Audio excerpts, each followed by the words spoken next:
Hello and welcome to our UCS Tech Talk on UCS Performance Manager. My name is Jeff Foster. I'll be the moderator for this Tech Talk. I've got a panel of experts joining me this morning. Let's go ahead and introduce the experts. Vish, go ahead. Hey guys, I'm Vishwanath Jakka, Product Manager in the UCS team, focusing on systems management around UCS. Kent.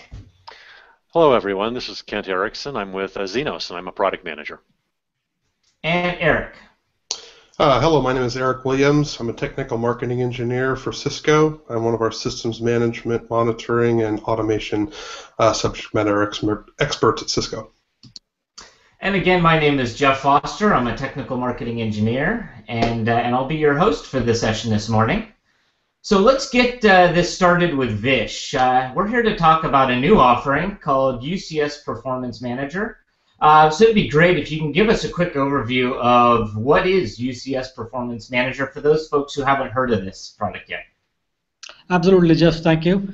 So UCS Performance Manager is a new product in our UCS software portfolio. This is a tool for health and device monitoring, performance monitoring, capacity planning of UCS and UCS-centric integrated infrastructure.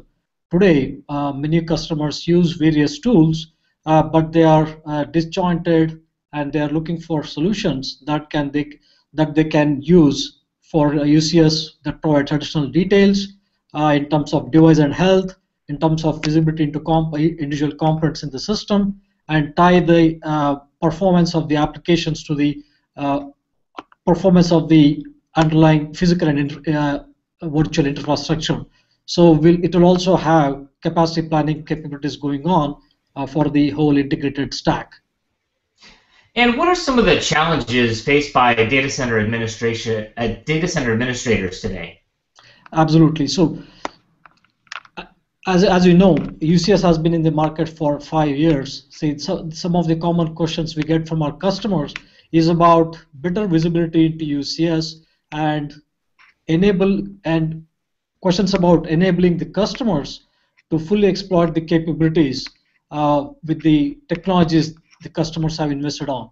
So they are not able to, some of the issues they see is that they're not able to see the various components in the system, the utilization, resource utilization, bandwidth utilization, and so on. And they want to get that visibility, one, and second thing is they want to fully leverage and exploit the capabilities that are exposed by these individual technologies. The other thing is that there are multiple point products that focus on compute, network, storage, etc.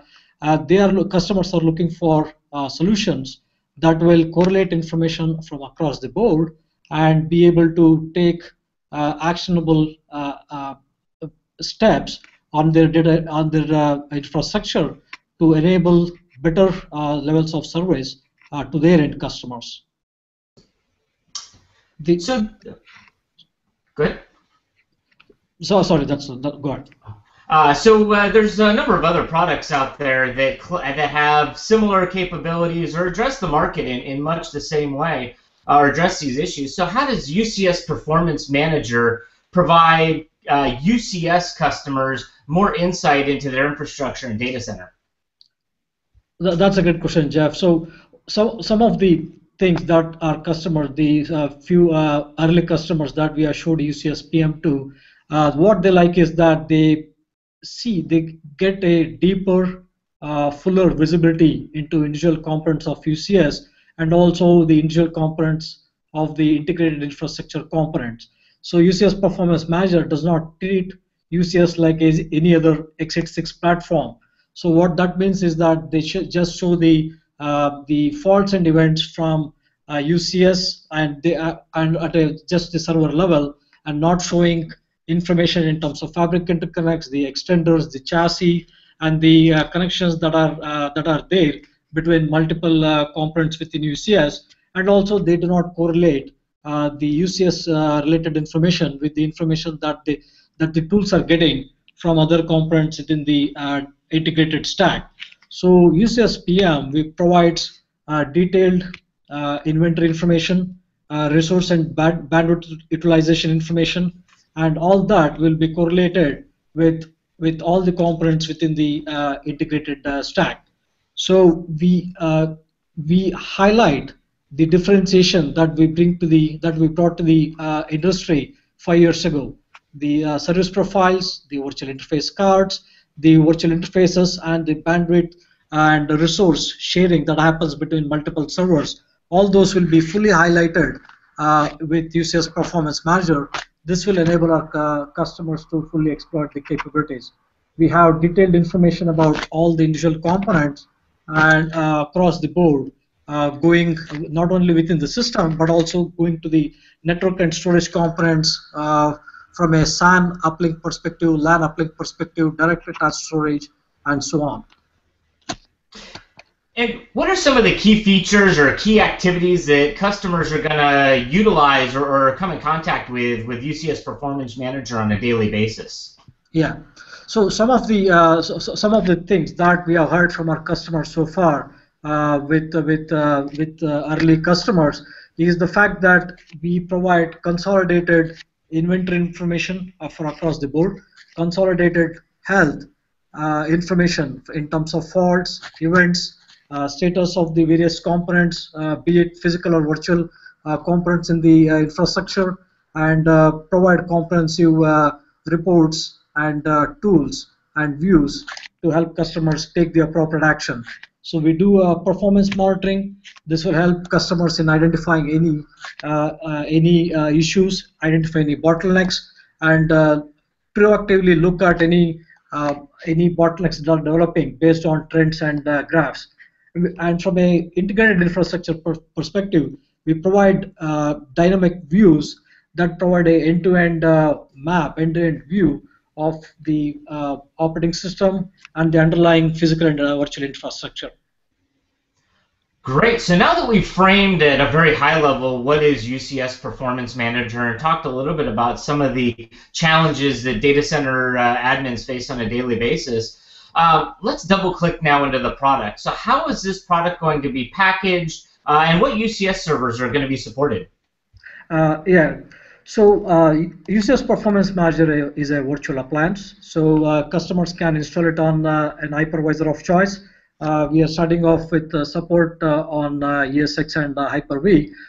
So they can insert it, I'd say, OVA or ISO format. They can install it, roll it out in a fairly short period of time. It's a customized packaged product that we have developed working with Zenoss. So customers don't have to worry about multiple person deployment and configuration exercise. The design, it's designed to be deployable and configurable in a matter of hours. So we'll have this product we'll offer this product in two versions. One is the integrated infrastructure version. It's a full version that will support the entire integrated infrastructure stack, and the other one is the express version for some of our customers who want to try it out to better understand UCS. So the express version will only support UCS, a full coverage of the fabric interconnect, all the servers, the chassis, I/O modules, and so on. And the product is licensed per server. When I say server, it's the per physical UCS server. So all the connected network and storage devices are covered as part of the server license. So the other question you had was about the servers we support. We support all servers, as in blade servers and UCS blade servers, UCS rack servers, as long as they are managed by UCS Manager with a pair of fabric interconnects. So today we are not supporting standalone C-series servers, standalone rack servers, or the E-series servers, but we support all servers that are managed by fabric interconnects through UCS Manager. Thanks. So you mentioned one thing that caught my ear is you mentioned this integrated infrastructure version. It sounds like it's a full suite of capabilities. Can you define or explain a little bit more of what is included in the integrated infrastructure version? Absolutely. So integrated infrastructure, as many people are familiar, so we have these reference architectures or prepackaged bundles of infrastructure, be it VC VBlock or FlexPod or vSpecs architecture or custom architectures built on the same building blocks, that is Cisco UCS and Cisco networking gear, MDS, and also supported storage vendors like EMC and NetApp.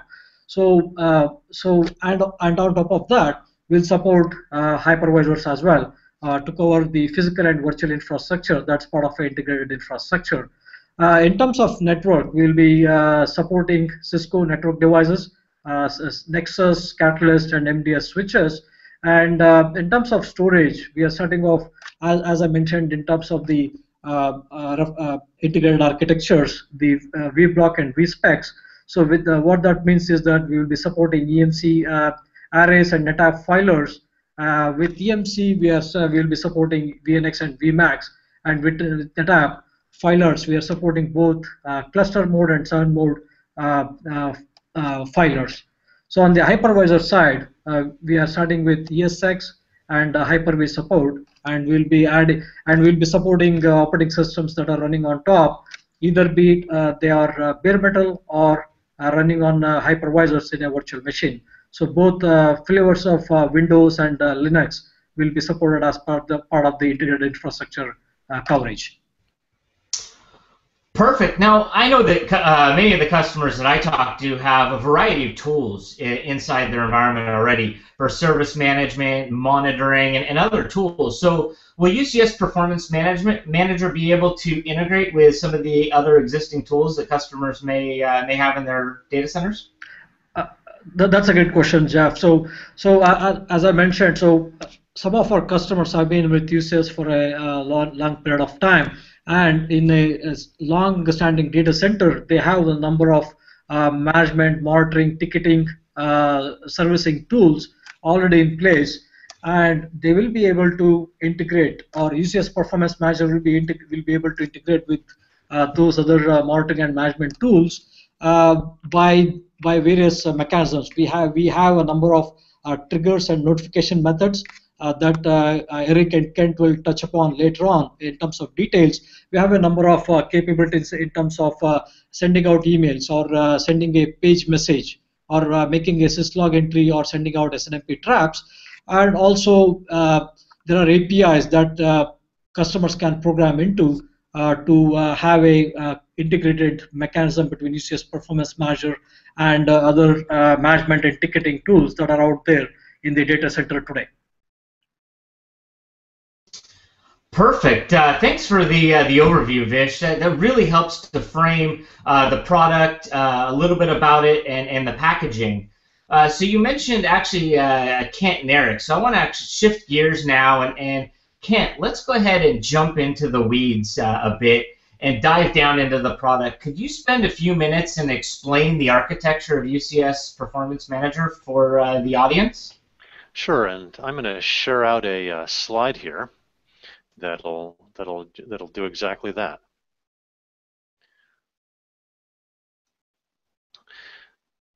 All right, so let's talk a little bit about UCS Performance Manager and how it's built and what some of the major components are within it. As Vish mentioned, one of the things that we were trying to focus on was making this something that would install very, very easily. And so that kind of gray rectangle in the middle is a single VM. Typically, it runs on CentOS 6 64-bit. That comes in the package that's installed there, and various sizes that produce various scales. The maximum scale, by the way, for a UCS Performance Manager here in this version 1 is 5 fully populated domains and the integrated infrastructure devices that are supporting that. Inside of that single VM, there are a number of pre-configured components. There's a web server that supports the browser interfaces. I'll come back to the browser in just a second. There's a collector down at the bottom that reaches out to all of the UCS, the storage, the networking devices, the operating systems, the VMs, and collects data. It does that without deploying any agents. We use a lot of web-friendly protocols in order to do that. I'll come back and talk a little bit more about those when I actually do an installation in a couple of minutes. The collector stores the information that comes back, the performance information in a performance database. We also collect back the inventory information that Vish talked about. We call that the model, and we put that and the events in another data store. Both of those data stores are installed inside the same VM. They come pre-configured, ready to use, and all you have to do is discover the devices, and they immediately have thresholds that are monitoring, and everything's set up and ready to go. All right, let me touch on the browser for just a second, because nearly everything you do with UCS Performance Manager is through a browser, and all of the major browsers are supported. Chrome, Firefox, Internet Explorer, Safari, all of them work very, very well. We'll see a little bit of that. We'll do a lot of work in the browser interface a little bit later. Now, the browser interface talks to the web server using a JSON protocol, which means that it's available for certain scripting activities as well, which is something a lot of our customers have found useful. Now, Jeff, you asked Vish a question about exiting out and how do I get out to some of the existing systems that people have. And the two that I really want to touch on right now are service desks and manager of managers. Service desks, of course, are ticketing systems, and a lot of service desks have the ability to catch a richly configured email and create a ticket directly from that. Most of them also can take an SNMP trap and create a ticket from that. Of course, SNMP traps are a little bit smaller, so with a service desk, you prefer to use an email interface. With a manager of managers, they're all configured to accept SNMP data, and we can send SNMP traps. And of course, we can also run a Linux script and do practically any kind of communication to any kind of device we want, straight out of the hub.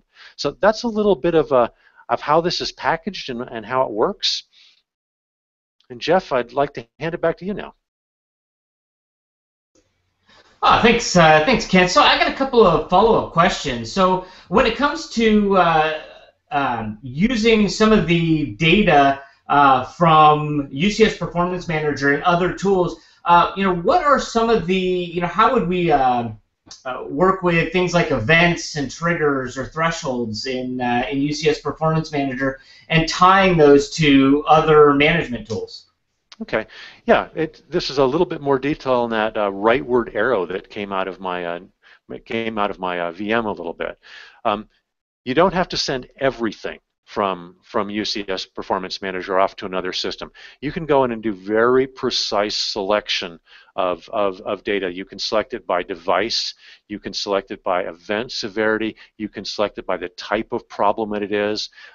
You can do deep substrings and make very, very precise matches. You can make it run at various times a day, and you can send some data to your manager of managers and other data to your service desk. So there's a very precise facility called a trigger. It's kind of like a database trigger. So think about a database trigger. You're doing a select statement with a bunch of qualifiers.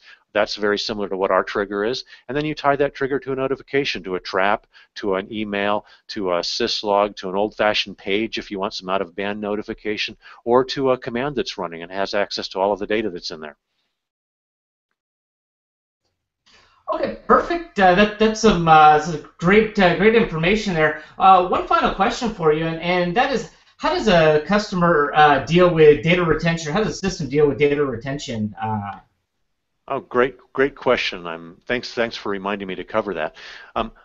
The system keeps a year's worth of performance data at full resolution in its default, and we figure that's an awful lot of data for most people, and that's all pre-configured, by the way, as well. All the space gets predefined when you first add the devices in. The event data, the model data is accurate as of right now, and it is kept that way. And the event data, by default, we're keeping 90 days. Customers can change that. All right. Perfect. Yeah. Thank you for the update and the out-of-box information. That's great information. So let me flip over, Eric. We haven't talked to you yet this morning. Good morning. So what are some of the pitfalls that customers run into when managing capacity in a UCS domain? So a couple things. If you look at UCS, we designed everything with UCS with flexibility in mind, meaning we allowed the user to be able to configure and cable UCS based upon their requirements. And with that flexibility, the problem becomes when you start doing all this configuration and you do this initial design, your design may not end up matching what ends up becoming what reality becomes. Meaning, I said, well, maybe for this particular application, I estimated I needed a particular amount of bandwidth, and maybe I configured X number of LAN ports to go uplink out of the fabric interconnects, and maybe I only used 1 or 2 uplinks from a particular chassis to the fabric interconnect. And after we've actually run up the environment into production, I realized that I underconfigured this particular environment. And the questions we get from customers are, how do I know when to change that design when I've made a mistake or underconfigured, basically had an environment that's going to be very congested, and be able to change that and to know when to change that configuration to really match my capacity that I'm using.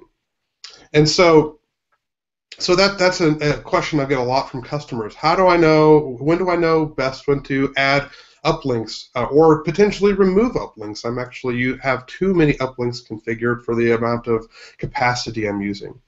And so some of the problems with that is, with UCS Manager, since that management software sits inside of the Fabric Interconnect, there's not a lot of storage space there to be able to store a lot of long-term metrics. So there's no way to be able to mine that data right into the UCS Manager UI. You can only save a few hours or days of information right at that endpoint.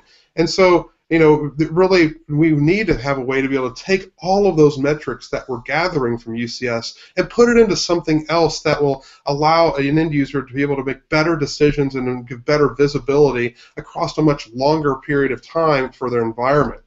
And so those areas that you want to drill into from a customer perspective usually reside around a couple of areas. It resides around your Fabric Interconnect and how you've configured your, the right balance of SAN uplinks versus LAN uplinks. When should I add more LAN or SAN uplinks? When should I potentially remove them? And then how do I best monitor the balance of things like my port channels? If I'm doing something like disjoint layer 2, how do I know when I may need to add another port to that particular port channel to increase capacity for bandwidth? And then secondly, we look at things like our chassis and such. That's another area that could be a potential point of congestion, where I have my the number of uplinks. When I cable that chassis for bandwidth, maybe I didn't cable it with enough bandwidth in mind, and my application has really overgrown the configuration. So when do I know? When do I make that decision to go from 1 to 2, 2 to 4, 4 to 8 uplinks per IOM for both the IOMs that are in the chassis themselves, as well as your uplinks from the FEXs that connect your rack mount servers that are managed by UCS. Secondly, people have a lot of questions about how do I understand about the proper way to balance the A side and B side fabric. When do I, how can I see where I may have out of balance problems where maybe I'm put too much traffic on my side A versus side B, and I may need to change the configuration to do a better balancing job between fabric A and fabric B. And then lastly, when do I understand? How can I look down at that server level or that VM level to really figure out what are the chatty Cathys in my environment? Do I have a blade that's taking more bandwidth than it really needs, or do I have 4 or 5 systems that are on one chassis where they're just basically beating against each other to take the bandwidth? And should I maybe figure out ways to rebalance my environment to do a better job of having my network balanced across the different environments? So that's a great overview of UCS and some of the challenges that customers are facing today. Now, can you take that one step further and explain to our viewers how UCS Performance Manager is going to address these specific problems? So, as Vish and Kent were saying, the great part about UCS PM is it really fully discovers and monitors the UCS domain in its entirety. And when I say it in its entirety, it monitors both the hardware configuration, those things like our fabric interconnects, the effects, the I/O modules, the chassis blades, the rack mount servers, as well as the adapters. It monitors, it inventories, and manages all of those elements, as well as it monitors the logical side. And going back to what Vish was saying, where many of our many other tools really focus only on the net hardware, and they have either a network-centric point of view or a server administrator point of view, but not both. I mean, with a converged infrastructure like UCS, you have an environment where you have a network guy and a storage guy and a server guy really wanting to take the metrics that are provided in UCS and use them in a multitude of different ways. But I need to have an understanding of how that hardware configuration applies to the logical configuration that I have. So logical being the service profiles that you've created. How do I have things balanced across my environment? Can I do a better job of potentially moving one or two service profiles from one chassis, move it to another to do a better balance to make sure all of my my chassis are equally utilized? There's not a hotspot in my environment.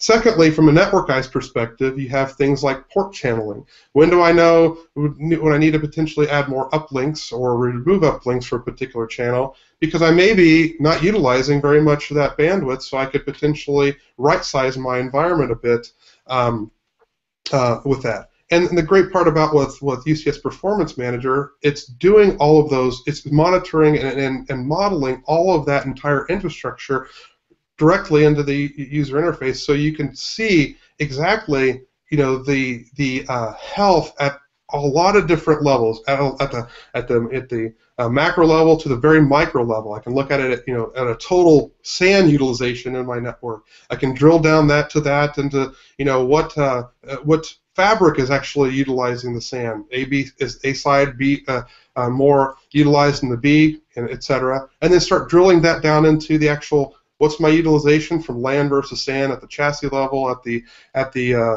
all the way down to the blade level. And then it does all of that, modeling and correlation with the service profile. So I can really go and look at a service profile that's running on a server and really understand, how things are mapped and be able to have a better understanding there and get the context as a service profile moves from one blade to another blade. That kind of data will be well understood, and that we can center around that logical configuration. Thanks, Eric. That's a great explanation of how we can address some of the challenges that customers are facing. Now, one question that I get all the time around new tool sets is, help me get going very quickly. So Kent, can you tell me a little bit more about some of the pre-configured metrics that are available out of the box to help customers get up and running with Performance Manager quickly and effectively? Sure, absolutely. They are all built in and are standard out of the box, so that all you need to do to get them going is to install the product. Now, Eric was just talking about identifying out-of-balance conditions, and that's one of the places where we've built in some very, very interesting metrics in the system, because we have to be able to compare across a port channel or something that is kind of like a port channel, like down to a chassis. We've got the I/O module A and the I/O module B, and we want to know that the utilization is not out of balance between those. And so we have some special metrics that can calculate that out of balance condition automatically. It's not just am I running a temperature, it's am I out of balance and am I crooked, and I've got to do one of those configuration fixes that Eric is talking about. So we've got the standard thresholds built in, and we've got these special out of balance metrics built in. Oh, great. Now, you've been talking about it, and I'd love to see it. Do you have a demo or anything that you can share with the audience here on Performance Manager? Sure. What I'd like to do is do a quick installation and walk through an installation. Then I'm going to pause it for 18 hours. I hope everybody can hang on. No, I've pre-recorded it, so we won't have to pause it for 18 hours. And we'll take a look at what the system actually does. And I'm going to focus first on UCS, just on UCS, and we'll drill in there. Sound good? Sounds great. All right, let me share out my application then.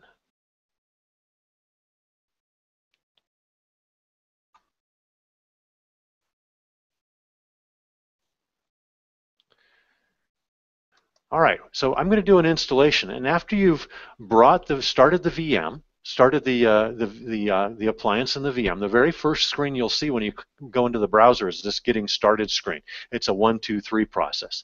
And the first thing you do is set up a couple of application user accounts, and this is the UCS Performance Manager administration account. It's not the root account for the console. And then we set up a user account. And one of the things we set up on the user account is some notification information. So we know if we do want to set up some notification where that email ought to go.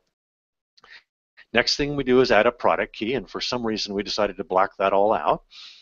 Okay. And then we add a UCS domain. And to add a UCS domain, all you need to know is the management IP address for the UCS domain and have some view-only credentials into that domain. As soon as you enter those, it is tested, and you can see that it says connection valid success up there, and that means that UCS system was found and the credentials were tested and it's starting to model. So now we've got, so that's all it takes to add a UCS domain. It's like 3 fields in 30 seconds here. But we've got a bunch of other things that we need to add. We've got storage devices and network devices and some operating systems that we want to run and some hypervisors. So let's add those too at the same time, as long as we're here in the startup part. So we'll go next. And the first thing I'm going to add is we've made this very simple so that you can come in and pick exactly what network, storage, server, hypervisors you want. We're going to add a couple of Nexus 5000s. And if you've got multiple devices that are all the same, you can just add them all in the box there if they all share the credentials. And down at the bottom, it starts running and adding them. It's running them in a background job, but it's reporting what the status is back here. So we've added our 2 Nexus devices very, very quickly. By the way, the Nexus device, we just used SNMP to add it. We could also have typed in the netconf credentials and picked up a couple more pieces of information. Netconf really fills that in.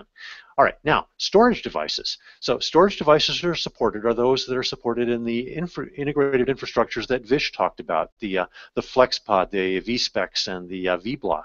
And so that's NetApp and EMC, depending on which one we're looking at. And there's a couple ways to talk to each of these. When we're talking to NetApp, we can talk using the old SNMP protocol, or we can use the modern ONTAP protocol, which is an SSH connection off to that. The great advantage of the ONTAP is I can support 7-mode and C-mode filers, and we're going to add a 7-mode filer, both sides of it, in just a second. When we're talking to an EMC device that says their SMIS proxy, what is that? Well, there's a component called the EMC Solution Enabler that EMC provides for at no charge to its customers, and that is the Storage Management Industry specification. It's a standard way of accessing storage devices across multiple arrays, and so you need to get their SMIS proxy, the Solution Enabler, and install it. It installs either on a Linux server or a Windows server, a VM typically, and it'll support multiple arrays, all of the same sites. So one SMIS proxy for all the VNXs, one SMIS proxy for all of the VMAXs. But what I said was that we were going to add a 7-mode filer, and so we're going to add both the A and B side for that. And we'll use the credentials that we set up in the ONTAP Credential Manager. And we're going out and collecting the configuration information from that device, and it spins for a couple seconds, and now that's done. Now we've got some servers, some workloads they're adding. And we add both Linux and Windows, and both for virtualized and non-virtualized workloads. You know, from the operating system, you can't really tell, so we don't really tell. And there's a couple of protocol choices here, SNMP and SSH and WinRM. So Linux server, I'm going to add it with SNMP here, and I'm going to add a couple of them.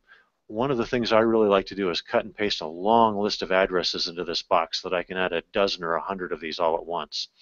And they're spinning up and adding there.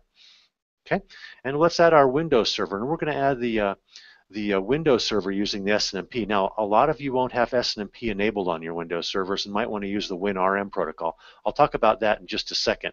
But here we've got our Windows servers that happen to be running SNMP, so we'll pull that in. All right, that pops for a couple seconds, and that goes. Now, the last thing that we want to add is the hypervisors. Okay, there's two hypervisors supported in this first version. One is vSphere, and we talk to the vCenter server. So one connection from UCS Performance Manager gets us all of the hosts, all of the VMs, all of the data stores, everything from that environment with one set of connections. On a Hyper-V, that's where we do need to talk that WinRM protocol. WinRM is a new protocol from Microsoft. Basically what it is, it's some web-friendly wrappers around the old WMI protocol. And in order to set up WinRM, you can set that up either as a local account or as a domain account. And if you set up as a domain account, you need to go into group policy and let that account have remote management access, remote shell access, and of course let the contents go through the firewall. Here we're going to add a vSphere though. Okay, so we key in a name for that, give it the connection IP address for it, and some appropriate credentials that you can set up over in vCenter. And again, that just takes a few seconds to add that. Now, at this point, Jeff, you asked about what does it take to configure this. We're actually done configuring the system. We've added the devices and we're ready to take a look at it. And if we drop in, it'll immediately, when it finishes that 1, 2, 3, it'll drop us into that system and we'll see the dashboard right here. And there's a little bit we can see. We've got the one UCS that's there under the domain overview portlet and the currently monitoring one UCS domains, and we see the chassis that were discovered. And if we drill in over at the infrastructure tab, we'll see all of the devices that we just added. The UCS system, our two Nexus 5000s, the 4 servers that we added, the storage array NetApp storage array that we added, and the vCenter that we added. Now, what I've done here, that was the 18-hour pause that you just saw, and I wanted to have an 18-hour pause in there so that we'd have had plenty of time to collect a lot of performance data so that we could look at some graphs and see some data. First thing that I wanted to show you is the topology view. The topology view is part of the inventory information we collect. And not only do we collect a list of all of the components, but all of the relationships and all the connections between each of those. And here's a nice diagram to show you how that works. But it's more than just a nice diagram. We can click on any of these lines or any of these components. So let's click into the Fabric Interconnect and immediately start seeing some things. So CPU and memory utilization of the switch itself. We can also look at the fabric utilization. Here we're looking at it in bits, which is nice. We're running what, 5 3/4 on the receive and 7 on transmit. We can look and see how much remaining capacity is. There's a ton of extra capacity on this domain. We can add more blades and more chassis for quite a while before we run out of capacity on the Fabric Interconnect. And then we've got some information about what's going up northbound, what's going upbound on the LAN, what's going upbound on the SAN. If I had any direct storage attached device, what am I using there? What does my total northbound utilization look like for LAN and SAN? So I can tell where my bandwidth is being used. Okay? All right, and I can see the total percentage of LAN uplink. Eric was talking about, do I have enough LAN uplinks going on right now? And I can see clearly here that I do. I'm using, just a few percent, so I can add a lot more workload, or maybe I don't need all those LAN uplinks configured right now. Do the same thing for the SAN uplinks. We're using a bit more right there. And same thing downstream for the server ports. Again, lots of capacity available on this domain, 3, 4, 5%. Down below, we see the individual components that are in this domain and their current utilization. So we see transmit and receive for the 2 chassis, the couple of directly connected servers, and the whatever is connected behind that FEX. We'd see that. So we're able to drill into that Fabric Interconnect component and see what's going on. Okay, so I mentioned we can drill into any of the lines. Let's drill into one of those northbound links. So this northbound link is from switch A up to my LAN cloud, just the general cloud. And down on the bottom, I can see I have 40 gigabits, 4 ports that are providing that capacity up there. And that's probably why I have so much capacity available. I'm just using a few percent, and there's lots and lots of available space. And this is the bits per second view of that capacity. If there were any events that were appropriate for these, some of those built-in thresholds that we were talking about, Jeff, they would pop up here on this system. Now, we show not only threshold events, but we also show fault events. So let me drill into one of the chassis. Then you can see that it has some fault events there. And I get the same kind of information for the chassis. Total utilization for the chassis, how much is going out of the A I/O module, how much is going out of the B I/O module. Down below, all of the individual ports, and then here the individual events that pop up. And there's both some informational events, some states that have changed, as well as an Ether VIF event that maybe I want to drill into. So I can double click on that and it pops up all the details for that event. Now, this is the information that I can send over, Jeff, to the to my service desk or to my manager of managers, or get it in my email. And it even includes a UCS fault information that's helpful for a UCS administrator in figuring out exactly what the problem is. It's the same information that you might see if you were to look over in a UCS manager. Okay. Now I'm going to switch to a system that's quite a bit more populated. It's got six domains, and it's got a lot of other devices in it. But I'm really going to focus in and drill in and explore all of the different kind of usage scenarios that Eric was talking about what is my highest used server, and etc. So let's take a look at that. And again, we're looking at the dashboard here. By the way, there's an individual dashboard for each user account. So I can set up my own account. And the first thing I'm going to do here, because I want to find the busiest server, well, the first thing I'm going to do is look at a couple of my domains and see which are the busiest chassis. Okay, so I'm looking at that domain. That's pretty easy to see. So let's go in and add the server capacity view and find out what my busiest server is.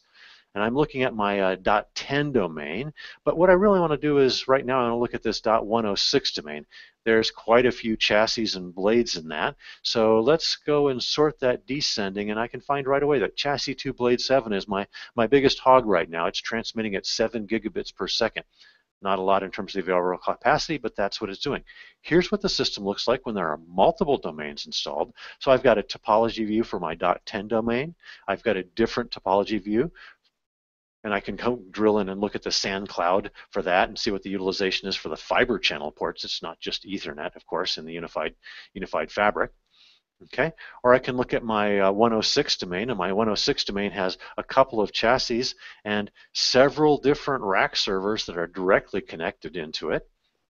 But if I wanted to drill into this domain and look at it very carefully, I can get this detail view. And this detail view does a couple things. First of all, I'm going to drill in and spend some time looking at bandwidth usage, because that's what I really care about most often with this product, is where is the bandwidth being used and how is it being used. But down the left, you see all the components, all the inventory information that Eric and Vish talked about that we're pulling out. All of that is pulled out by default immediately when you first get in the system. And we'll look at a couple of those a little bit later on. All right, so this Bandwidth Explorer lets me look at the SAN cloud, drill down into how much is being used on one switch, or look at the individual ports and see what the utilization is on port 32 and on port 31. So I can look at it at an aggregated level at the SAN cloud, but the way that aggregation comes is from the ports themselves. I can also identify immediately who's the biggest consumer, identify whether that's normal or whether that's changed recently. Okay. All right, now I can also look at the LAN cloud and get the same type of information out of that. Okay, the cloud, the LAN, the total northbound uplink, what's coming out of switch A, and the individual ports from that. See the utilization across each of those. Okay, or I can look at one of my switches, and I see the network components of that switch here. I see the downstream to the I/O modules and the ports that are connecting to that. I look at it at the whole chassis level, or drill down and look at it at one I/O module or the other one, or the individual ports that are in that. So we've got these multiple levels of aggregation that let me really see what's going on. Now, of course, a chassis has not just network components but server components as well. And so if I switch over to the group by server view, that's when I can look at the utilization for the chassis as a whole, or by the individual servers within it. So I have that ability to pivot from the network view to the server view and look at it different ways. Now, I said I wanted to drill in and look at some of this detailed information here on the left on the individual components, and we'll look at several of these. I'm going to start off by looking at that chassis, and I can see my chassis graphs. I'm looking at chassis 2. Let's identify what blade servers are in that chassis. 2 of them. There's one in slot 7 and one in slot 8. If I look at chassis 1, there's half a dozen that are in this chassis, and I can see that some of them are currently associated with service profiles if I look all the way over to the right. Now I might want to look at the virtual HBAs, so something completely different. A virtual component instead of that's associated with a service profile rather than a physical component like a chassis or blade. So here I'm looking at a particular service profile over on the right on the top. It's UCS PM Win1, that Windows server that I added, and I can see the VHBA utilization on fiber channel 0, or I can look, it's got 2 of those, so I picked that up on fiber channel, the other one. All right. So by the way, all of this information, again, Jeff, is completely standard. Just by discovering all of those devices, this pops up and I see it. So I don't have any configuration to do it. It's kind of nice to be able to set something up and go out to lunch and come back and start finding out really interesting stuff. Okay.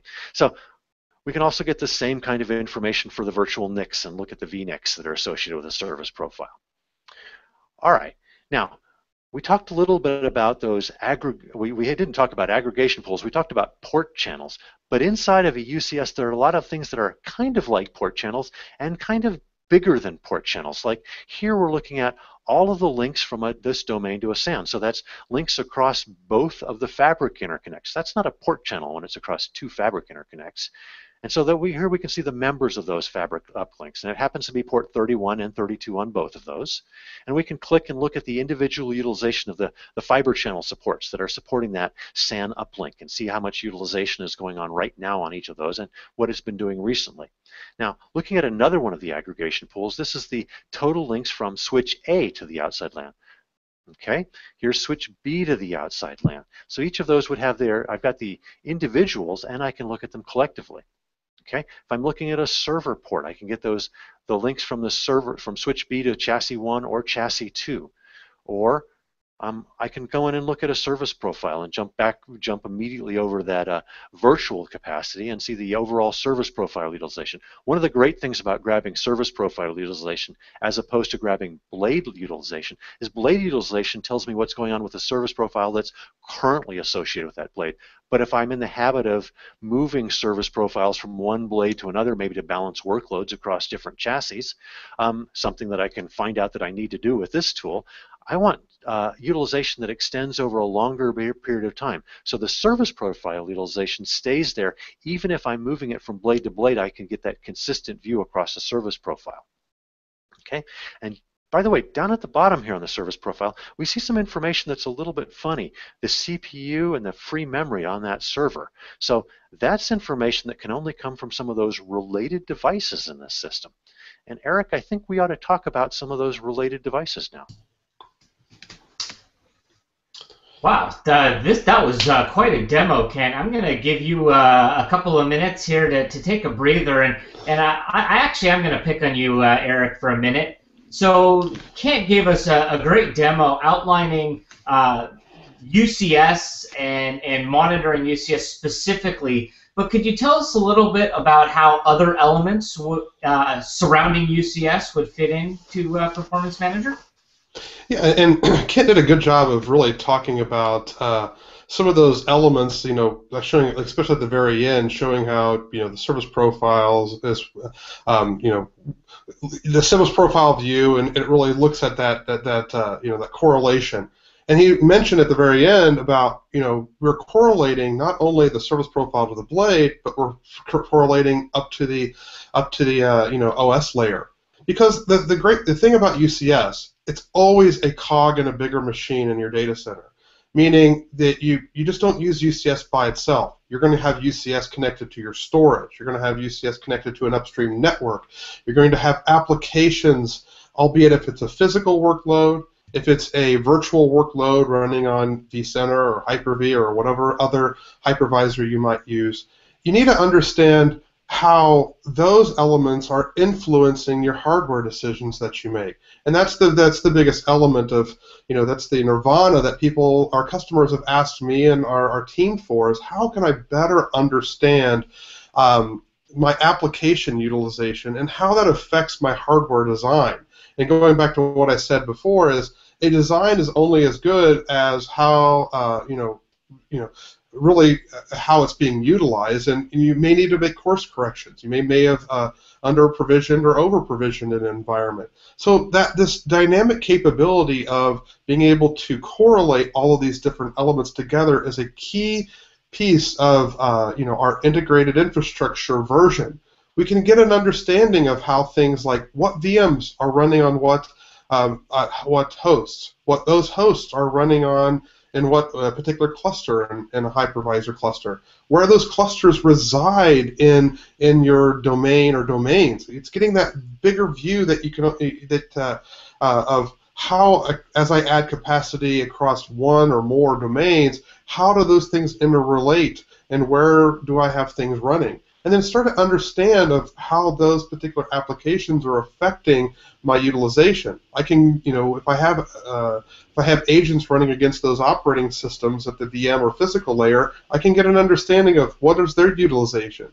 If it's a virtual workload, we can also get the utilization from a CPU, memory, and network view at the vCenter or Hyper-V level, and be able to show that and then correlate that to the hardware that it's running on. You can do the same thing with physical. So, and then as well as understanding, if you think about a virtual environment, how does that relate to my storage? What faults do I have with my storage? What's the utilization with the ports I've configured in my storage layer, as well as what are, how are the things correlated from, down the stack to like what cluster is using what data center? How much capacity have we potentially over-provisioned on our data store LUNs? A lot of people do thin provisioning when they develop or when they deploy their virtual machines. So where are those thresholds and where I can actually understand of, hey, maybe I've over-provisioned by 250% a data store, but I'm only using 20% of the capacity. When do I start to need to know that I may need to extend that LUN when I get up to the 85, 90% capacity? I mean, the customers desire that integrated solution so they can correlate all of that data between the different layers. So that's, again, they're looking at that way to be able to correlate that. And again, kind of going back to the example that I said before, think about a network. Maybe I have a set of VMs that are being our chatty Cathys, like I said before. How can I track that utilization all the way from the VM layer to the hypervisor layer, through the hardware, through the northbound connectivity for both our SAN and LAN in my integrated infrastructure, and when should I make a course correction, make a design change to better have appropriate utilized bandwidth and right-size my environment for my capacity, and not either have over or under provisioned my environment.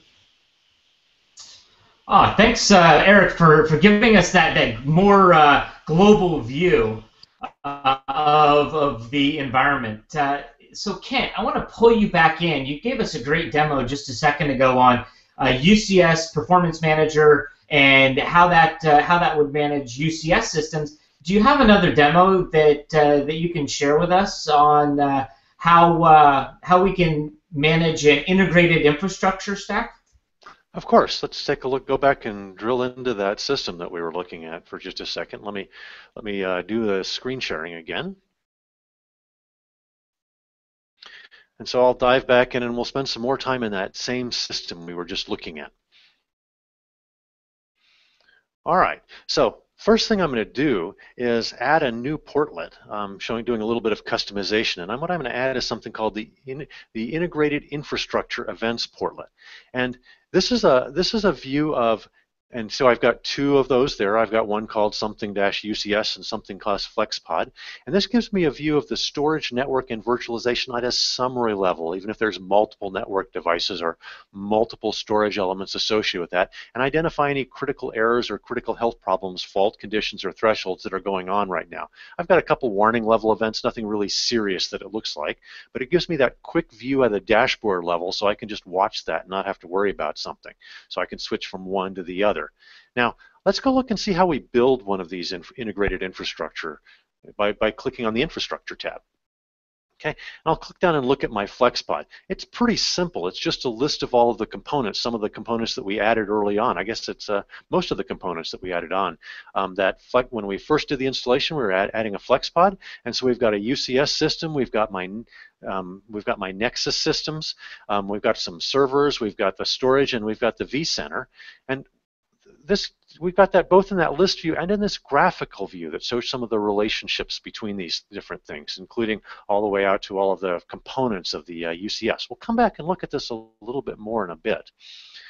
Okay, but what I want to do is jump back into that and show you what the views look like for some of these devices, because Eric was talking about having different administrators who work on different specialties work together, and a lot of times they're using different tools. So it's nice to be able to jump from, look how similar this looks to the UCS view that we just saw. A list of components down the left-hand side, some virtual components like vSANs, and some physical, and port channels for that matter, and some physical components like line cards.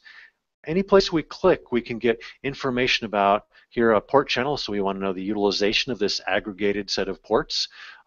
Here's another port channel and its utilization, and we can see we had a little dip right as we had a bunch of new errors, so maybe somebody needs to go in and look at that in the data center and figure out what's going on there.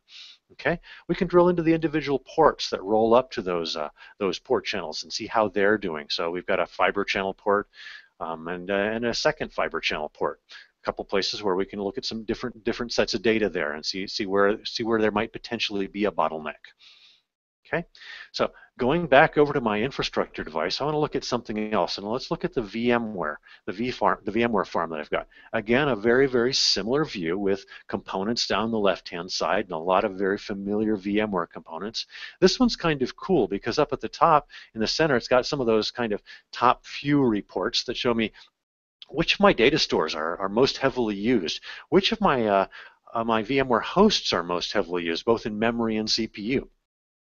But I'm going to drill in and show you that we understand all the relationships in here and start at the cluster level, and we get an overall aggregate utilization at the entire cluster. So whatever cluster this is busy using 60 gigahertz of CPU right now, rolling up across all the hosts and VMs that are in that cluster. Drill in and look at the hosts in that. There are what? 16 different hosts in that system, and so we'll drill in and look at the VMs that are running on one of those hosts. Here's the 10 or so VMs that are running on that, and we can drill into the VM itself and see what the VMware view is of the performance of this system. All right, that's great to know the VMware view. We're pulling this straight out of vCenter, so it's the same kind of data that you would see in vCenter if you're drilling in there and looking at that. And we can see the CPU, memory, network usage, all the things that you need to know. Now, I want to point out over towards the right that there's some column called guest device. And that guest device is the operating system that is running in this VM. So upper left, you see a Penguin. This is a Linux server. Okay, and that Linux server has its own graphs that we gather not from the VM, but from the operating system itself. And we do that without agents. We don't put any agents on this. We're pulling this information from SNMP. We could be getting it from SSH. We do that without running an agent or needing to install or update or maintain or provision an agent. And we do that through the entire environment. Now, it's great to be able to gather the perspective both from the operating system and the VMware level. But one of the other nice things to know, and one thing that customers have told us that we're very excited about, is I want to see where this VM, what resources this operating system is using across the entire infrastructure. So we saw the VM and the vSphere, and now we see which blades and I/O cards and those aggregation pools, even the fabric interconnects, and which domain are supporting that VM right now, that operating system right now. Okay, so if we're talking about knowing where an operating system is running, how about if we say, hey, an application? Well, what is an application at the infrastructure level but just a collection of operating systems? And that's what that application group tab is. Okay, so here's a very simple application. It's just two VMs here. Okay, but let's look at what that looks like, and let's look at its dynamic view. Because what happens when we click that is that we see that this application, which is that under the device column, we see UCS PM Lin1, and that is not virtualized because I can see it's running directly on a service profile. And the one down below, UCS Central 121A, I guess this is my UCS Central application. It's got a virtual machine that's running on a host. That host is part of a particular data center and has a particular endpoint, a particular vCenter that is part of that. And if I pan over to the right in this,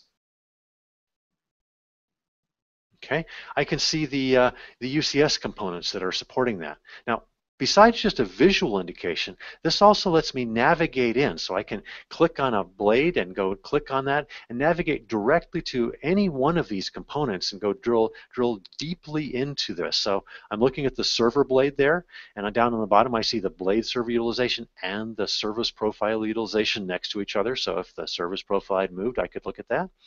The last thing I want to look at is the reporting capability. And I'll look at both a graphical report and an inventory report, a text report here. And we'll start with this bandwidth utilization report. When that shows me, it gives me a nice view over whatever time period I want. Notice the report parameters at the top, and I can scale it either vertically, I can scale it on a linear scale it is now, or make it a logarithmic scale. Sometimes that's useful. And I get a view here of the per chassis, I/O module, and fabric extenders on a per domain basis. So I can quickly compare from one domain to another and see what's going on. Now, hardware inventory is always great fun, and a UCS domain is a very complex beast. So if the accounting department comes to you and says, hey, we need to figure out everything we've got going on there, or you just needed to know if there was some additional capacity places where you could add additional capacity, wondering what CPUs you were running on a particular place, you can come in here and see that for each of your domains and all of the components that are in the system and get a really good idea of what's going on. So, Jeff, that's a very fast view through all of these other components. Thanks, Kent. That was a great overview into the integrated infrastructure environment and some of those other elements. So, Vish, you've been with us for a while now, and I want to come back to you. So for those folks on the call today or listening to the recording who are interested in a UCS Performance Manager, first off, what's the availability of the product? And if they're interested in learning more, what is the recommended next steps for them? Yeah, absolutely. So Jeff, the UCS Performance Manager is generally available today. It's on Cisco.com under the UCS product family. So it's available for ordering also on the system. So if you want like to if anybody wants to read more about or learn more about UCS Performance Manager, please visit cisco.com/go/UCS perf PERF UCS perf MGR. You can do that, or you can have customers or partners could reach out to respective Cisco sales representatives or partners supporting you, and they will be able to provide you additional information on UCS Performance Manager. You can always reach out to us if you have more questions, and we'll be happy to help.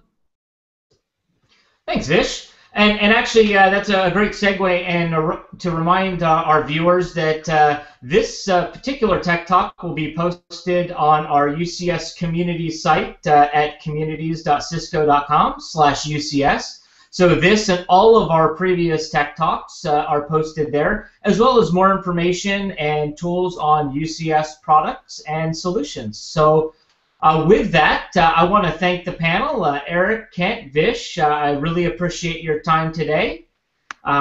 Thank you for joining us. And to the audience, definitely appreciate your attendance and participation, asking questions in the background. We'll see you at a future installment of the UCS Tech Talk, and thank you. Bye for now.